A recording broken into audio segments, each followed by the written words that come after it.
Ұшса сұңқардың қанаты талатын, шапса тұлпардың тұяғы тозатын ұлы кең даланы бізге мирас етіп қалдырды. Өзім Бәйдібек ауданының тумасымын. Бәйдібектің туған жері өте бір керемет.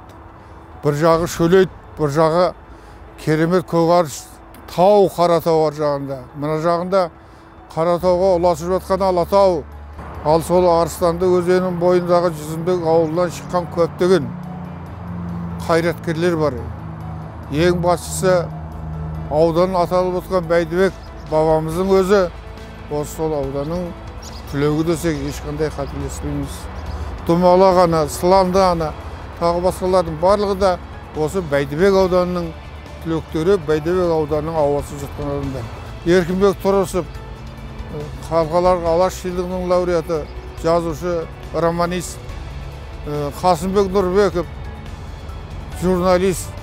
Осыдан 30 жыл бұрын осы өңірге, облысқа алғаш рет Шымкенттен сөйлеп тұрмыз, көрсетіп тұрмыз деген хабарды осы біздің тележурналистер ашқан еді, бастаған еді. Әрбір азаматтың кіндік қаны тамған жер, ол үшін ең қасиетті, ең қадірлі жер. Одан артық жер жоқ.